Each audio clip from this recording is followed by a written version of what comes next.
Hello everyone, welcome to our channel guys. यहाँ पर आज हम बात करेंगे इंडियन ऑयल कॉर्पोरेशन के नॉन एग्जीक्यूटिव रिक्रूटमेंट के नोटिफिकेशन के बारे में। लेकिन आगे बढ़ने से पहले मैं आपको बताना चाहूंगा कि अगर आपने अभी तक चैनल को सब्सक्राइब नहीं किया है तो चैनल को सब्सक्राइब करें, वीडियो को लाइक शेयर जरूर करें। चलिए शुरुआत करते हैं आज की इस नोटिफिकेशन का।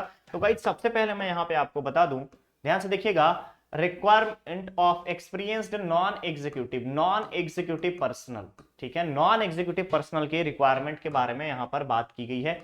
एनईपी के बारे में बात किया जा रहा है, नॉन एग्जीक्यूटिव पर्सनल के बारे में बात किया जा रहा है। ठीक है, अब हम यहां पर देखते हैं। सबसे पहले अगर आप देखेंगे तो पहले यहां मेंशन कर दिया गया है आपका पे स्केल, जो कि आपका क्या रहेगा, 25,000 से लेकर के 1,05,000 का पे स्केल लागू होगा। 1 लाख से लेकर के 25,000 से लेकर के 1,05,000 तक का पे स्केल रहेगा। अब हम आते हैं यहाँ पे टोटल नंबर ऑफ पोस्ट पे। तो ध्यान रखिएगा, पोस्ट है जूनियर इंजीनियर असिस्टेंट प्रोडक्शन के लिए, जूनियर इंजीनियर असिस्टेंट प्रोडक्शन के लिए। टोटल नंबर ऑफ पोस्ट अगर आप यहां पर देखेंगे तो टोटल नंबर ऑफ पोस्ट अगर अलग अलग क्राइटेरिया वाइज देखेंगे तो पहला है गुवाहाटी रिफाइनरी, दूसरा बरौनी, तीसरा गुजरात, मथुरा, पीआरपीसी पानीपत, डिगबोई, बोंगाईगांव, पारादीप। इन सभी में अलग अलग आपको यहां पर पोस्ट रखे गए हैं। तो पहला अगर हम बात करें गुवाहाटी के लिए 28, बरौनी के लिए 23, गुजरात के लिए 46, इसके बाद मथुरा के लिए 33, पीआरपीसी पानीपत के लिए 50, इसके बाद डिगबोई के लिए 45, बोंगाईगांव 13, पारादीप के लिए यहाँ पे 58 पोस्ट रखे गए हैं। वही सेम जूनियर असिस्टेंट पीएनडीयू की बात करें तो गुवाहाटी के लिए 3, बरौनी के लिए 2, गुजरात के लिए 5, मथुरा के लिए 6, डिगबोई के लिए 13, बोंगाईगांव 6। इसके अलावा junior assistant electrical technical assistant की बात करूं तो यहाँ पे गुवाहाटी के लिए 4, बरौनी के लिए 2, गुजरात के लिए यहाँ पे 3 और मथुरा के लिए 11। ठीक है, नेक्स्ट पोस्ट आता है जूनियर असिस्टेंट में। तो पीआरपीसी की बात करूं, पानीपत के लिए 16, डिगबोई के लिए 4, बोंगाईगांव के लिए 2, पारादीप के लिए 23। नेक्स्ट है आपका मैकेनिकल जूनियर टेक्निकल असिस्टेंट के लिए, गुवाहाटी के लिए 5 पोस्ट, बरौनी के लिए 2 पोस्ट, गुजरात के लिए 1 पोस्ट, पानीपत 6 पोस्ट, डिगबोई के लिए 4 पोस्ट, बोंगाईगांव के लिए 5 पोस्ट, पारादीप के लिए 9 पोस्ट। नेक्स्ट है पोस्ट कोड 205, जिसमें जूनियर इंजीनियर इंस्ट्रूमेंटेशन या जूनियर टेक्निकल असिस्टेंट। यहां पे गुवाहाटी के लिए 1 पोस्ट, बरौनी 5, गुजरात 1, हल्दिया 3, मथुरा 4, पानीपत के लिए 6, डिगबोई के लिए 5, बोंगाईगांव के लिए 3, पारादीप के लिए 9। जूनियर क्वालिटी कंट्रोल एनालिस्ट, ध्यान रखेंगे, गुवाहाटी के लिए 1 पोस्ट, बरौनी 5, गुजरात के लिए 4, हल्दिया के लिए 2, पीआरपीसी पानीपत के लिए 5, डिगबोई के लिए 7, बोंगाईगांव के लिए 5। अगेन फायर एंड सेफ्टी की बात करूं तो फायर एंड सेफ्टी के लिए Guwahati 2 post, Gujarat 4 post, Haldia 2 post, Mathura के लिए 2 post, पीआरपीसी Panipat 4 post. Junior material assistant Barauni के लिए 1 पोस्ट, गुजरात के लिए 3 post, junior nursing assistant Barauni के लिए 1 पोस्ट। ये तो बात हो गई हमारे यहाँ पे टोटल नंबर ऑफ पोस्ट के बारे में, रिलेवेंसी के बारे में। ठीक है, नेक्स्ट जब आप आते हैं तो हमारे पास यहाँ पर दिखाया जाता है पर्सन विद डिसेबिलिटी। तो याद रखिएगा, यहाँ पे कुछ पोस्ट जो रहेंगे पीएच के लिए रिजर्व रखा जाएगा। नेक्स्ट हमारे पास आता है qualification, post wise qualification and experience. सभी पोस्ट के लिए ध्यान रखेंगे, सभी पोस्ट के लिए डिप्लोमा 3 इयर्स डिप्लोमा रिक्वायर्ड होगा। नर्सिंग के लिए 10+2 के बाद जीएनएम, उसके अलावा ग्रेजुएशन रिक्वायर्ड होगा। ठीक है, तो जूनियर इंजीनियर प्रोडक्शन के लिए 3 ईयर डिप्लोमा या फिर बीएससी मैथ फिजिक्स केमिस्ट्री के साथ मिनिमम। जनरल कैटेगरी ओबीसी वालों के लिए 50%, एससी एसटी के लिए 40% रिक्वायर्ड है। एक्सपीरियंस की बात करें 1 year post qualification experience required होगा फायर्ड हीटर में। उसके बाद pump house, compressor, distillation column, reactor, heat exchanger clear रहेगा। नेक्स्ट जूनियर इंजीनियर की पावर यूनिट की बात करें 3 इयर्स मैकेनिकल डिप्लोमा रिक्वायर्ड है या इलेक्ट्रिकल इंजीनियरिंग। ठीक है, इसके अलावा अगर किसी ने 10th के बाद आईटीआई कर लिया है या फिर कोई बीएससी कर रखे हैं फिजिक्स केमिस्ट्री मैथ के साथ साथ और अप्रेंटिस ट्रेनिंग बॉयलर ट्रेड में ले रखे हैं तो भी एलिजिबल हैं अप्लाई करने के लिए। नेक्स्ट आता है मिनिमम 1 ईयर क्वालिफिकेशन आपका होना चाहिए रिलेवेंट फील्ड में। नेक्स्ट है junior technical assistant electrical field के लिए। यहां पर आप देख सकते हो बोंगाईगांव, गुजरात, मथुरा, डिगबोई और गुवाहाटी के लिए 3 ईयर डिप्लोमा इलेक्ट्रिकल होना चाहिए। वही सेम चीज अगर हम बात करें तो 3 years electrical diploma 45% SC ST का और 50% जनरल ओबीसी कैंडिडेट के लिए। ठीक है, नेक्स्ट अगर हम यहाँ पे बात करें 1 ईयर का पोस्ट क्वालिफिकेशन एक्सपीरियंस रिक्वायर्ड होगा। Junior engineer technical assistant mechanical की बात करें 3 इयर्स डिप्लोमा, 3 इयर्स डिप्लोमा के साथ साथ यहां पर अगर हम बात करें तो मिनिमम 1 ईयर का टर्बाइंस में, पंप्स में एक्सपीरियंस होना चाहिए, पंप लाइन में। नेक्स्ट पोस्ट आता है जूनियर इंजीनियर असिस्टेंट इंस्ट्रूमेंटेशन के लिए 3 इयर्स डिप्लोमा वाले यहाँ पे एलिजिबल हैं। 50% मार्क्स रिक्वायर्ड चाहिए, रिलैक्सेशन 5% एससी एसटी को दिया जाएगा और 1 ईयर का यहाँ पे मेंटेनेंस में, इंस्ट्रूमेंटेशन में एक्सपीरियंस रिक्वायर्ड होगा। नेक्स्ट है junior quality control analyst. Junior quality control analyst के लिए बीएससी होना चाहिए फिजिक्स केमिस्ट्री इंडस्ट्रियल केमिस्ट्री में, 50% मार्क्स के साथ। इसके अलावा मिनिमम 1 ईयर का एक्सपीरियंस यहाँ पे XRF, GC, ICAP, IAS, auto analyser, flash point का एक्सपीरियंस रिक्वायर्ड होगा। नेक्स्ट पोस्ट है junior engineer fire and safety. यहाँ पे आपका 10th होना चाहिए। 10th के साथ साथ national fire and safety college Nagpur या इक्विवेलेंट से हैवी व्हीकल ड्राइविंग लाइसेंस यहाँ पर रिक्वायर्ड होगा। फिजिकल स्टैंडर्ड मेंशन किया गया है, साथ ही साथ 1 ईयर का पोस्ट क्वालिफिकेशन एक्सपीरियंस। नेक्स्ट है junior material assistant, again 3 years diploma required होगा, जिसमें आपको 50% मार्क्स रहेंगे। रिलैक्सेशन SC ST कैंडिडेट को दिया जाएगा और 1 ईयर का एक्सपीरियंस यहाँ पर रिक्वायरमेंट है, 1 ईयर का पोस्ट क्वालिफिकेशन एक्सपीरियंस। नेक्स्ट आता है यहाँ पे junior nursing assistant, again 4 year का BSc नर्सिंग या 3 इयर्स का डिप्लोमा इन नर्सिंग या मिडवाइफरी या GNM या फिर ऑब्स्ट्रिक्स, इन सभी के साथ 50% मार्क्स रिक्वायर्ड होंगे जनरल कैंडिडेट्स के लिए, यानी जनरल OBC एंड DWS के लिए। SC ST को 45%। रिक्वायरमेंट क्या है यहाँ पे? 1 ईयर का पोस्ट क्वालिफिकेशन एक्सपीरियंस। क्लियर रहेगा? तो बेसिक चीजें आपको यहाँ पर क्लियर हो गई। क्या क्वालिफिकेशन की बात करें और एक्सपीरियंस की बात करें तो हर एक पोस्ट के लिए 1 ईयर का एक्सपीरियंस रिक्वायर्ड होगा रिलेवेंट फील्ड में, साथ ही साथ क्वालिफिकेशन बेसिकली डिप्लोमा और डिप्लोमा के साथ साथ ग्रेजुएशन रिक्वायर्ड है। ठीक है, अब बात आती है diploma, BSc, ITI in branch subject are specified against respective post above will only be considered। ध्यान रखिएगा, सिर्फ और सिर्फ उस पोस्ट से रिलेटेड कोई भी वाई ब्रांच की अगर हम बात करें तो इंट्रा ब्रांच में अगर हम देखें तो इंट्रा ब्रांच वाले को यहां पे अलाउ नहीं करेगा। रिस्पेक्टिव डिसिप्लिन में ही आपके पास डिप्लोमा होना चाहिए, ITI होना चाहिए। क्लियर रहेगा?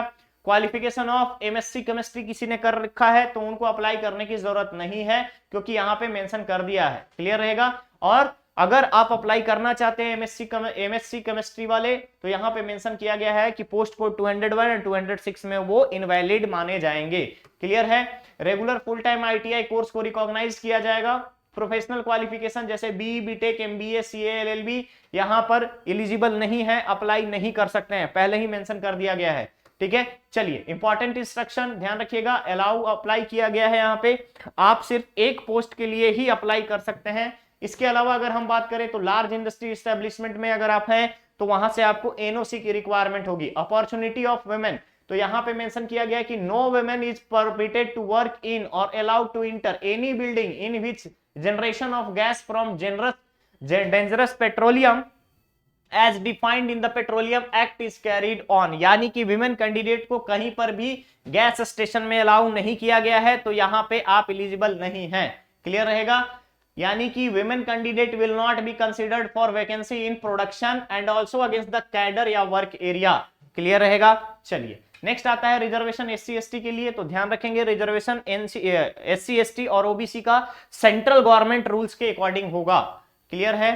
चलिए नेक्स्ट आता है अदर कॉन्सेशन और रिलैक्सेशन। तो एज क्राइटेरिया में 5 इयर्स को SC ST और 3 इयर्स को OBC को रिलैक्सेशन प्रोवाइड किया जाएगा, बट मार्क्स के क्राइटेरिया में सिर्फ और सिर्फ SC ST को 5% का यहां पे रिलैक्सेशन प्रोवाइड किया गया है।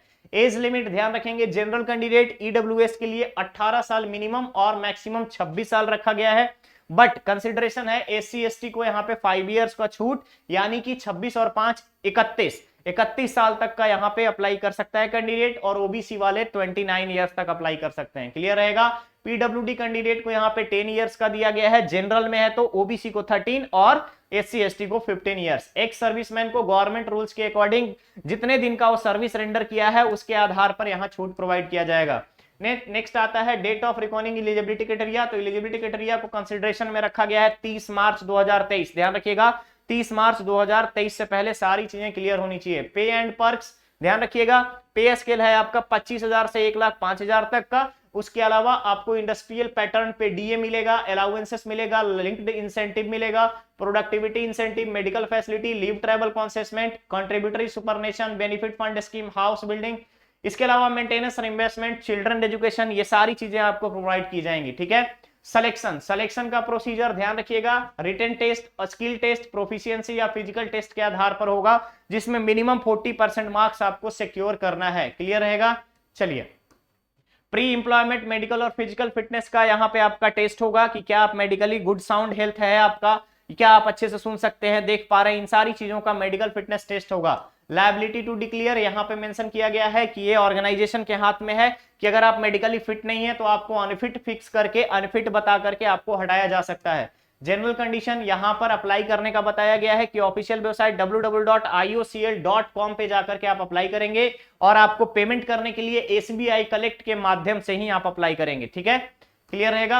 अप्लाई ऑनलाइन करने के लिए अगर हम बात करें तो ध्यान दीजिएगा, मेंशन किया गया है candidate meeting the prescribed eligibility criteria for a must visit www.iocl.com यानी iocl.com पे जाकर के देखेंगे नॉन एग्जीक्यूटिव एक्सपीरियंस्ड पर्सनल के लिए। याद रखिएगा कब से कब तक होगा ऑनलाइन एप्लीकेशन, 1 मार्च से खुलेगा। ध्यान रखिएगा 1 मार्च से ऑनलाइन एप्लीकेशन खुलेगा। आज आपकी तारीख जो है वो है आपका 17 फरवरी, 17 फरवरी आज है, एप्लीकेशन स्टार्ट होगा। ध्यान देंगे यहाँ पे एप्लीकेशन जो है 1 मार्च से स्टार्ट होगा, लास्ट डेट रखा गया है 20 मार्च का, यानी कि प्रायर अगर हम देखें यहाँ पे तो आपको 13 to 14 डेज प्रायर आपको इंफॉर्मेशन दे दी जा रही है। ठीक है, क्लियर रहिएगा इस चीज के लिए।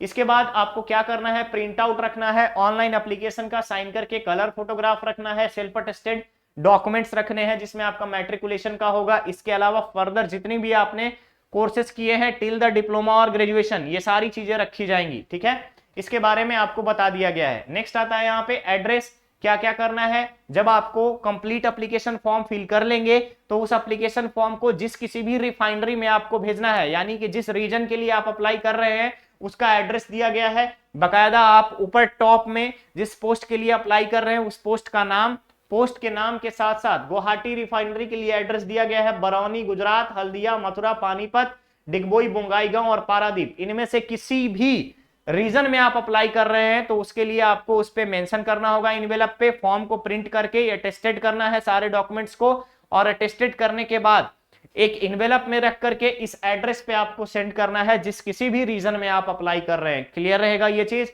एक बार ध्यान से आप इस एड्रेस को जरूर पढ़ लीजिएगा, एक बार ध्यान से जरूर पढ़ लीजिएगा इसको कि क्या है इसमें, कौन कौन से एड्रेस पे आपको भेजना है। ठीक है, इसके अलावा कोई भी क्वेरी आ रही है और आप जिस रीजन से भी फॉर्म फिल कर रहे हैं उस रीजन का यहाँ पे कॉन्टेक्ट नंबर और ईमेल आईडी लिखा गया है, आप इस पे कॉन्टेक्ट करके इंफॉर्मेशन ले सकते हैं। तो गाइस ऑफिशियल नोटिफिकेशन को ध्यान से एक बार अप्लाई करने टाइम में पढ़ लेंगे। तो अब मेंशन किया गया इंपॉर्टेंट डेट्स, तो opening of online application 1 March, last date यहाँ पे 20 मार्च, और लास्ट डेट को पीडब्ल्यूडी कैंडिडेट का प्रिस्क्राइब्ड रिफॉर्म में 22 मार्च को रखा गया है। इसके बाद लास्ट डेट आपके जिस रीजन में आप अप्लाई कर रहे हैं उस रीजन में पहुंचने के लिए, ऑफिस में पहुंचने के लिए मेंशन किया गया है आपको लास्ट डेट की 19 अप्रैल से पहले वहां पे आपका एप्लीकेशन पहुंच जाना चाहिए। ठीक है, at written test venue by hand की बात करें तो 20 अप्रैल से पहले आपको पहुंच जाना चाहिए आपका एप्लीकेशन। रिटन टेस्ट जो है यहाँ पर अगर हम बात करें टेंटेटिव है, और यहाँ पे रिटन टेस्ट जो होगा वो 15 मई को होगा जो कि टेंटेटिव है। इस चीज को आप ध्यान में रखिएगा। तो ये नोटिफिकेशन था आपका आईओसीएल डिप्लोमा और बीएससी कैंडिडेट्स के लिए। गाइस मिस मत कीजिएगा, बहुत ही अच्छी अपॉर्चुनिटी है। जितने भी जूनियर इंजीनियर पोस्ट के बराबर है यहाँ पे, जूनियर इंजीनियर का आपका यहाँ पर जितने भी कैंडिडेट्स प्रिपेयर कर रहे हैं उन सभी के लिए एक बेस्ट अपॉर्चुनिटी है। ओके, तो चलिए मिलते हैं बहुत ही जल्द हम लोग नेक्स्ट और नए अपडेट के साथ। बने रहिए चैनल पे, चैनल को सब्सक्राइब करें, वीडियो को लाइक शेयर जरूर करें। Thank you so much.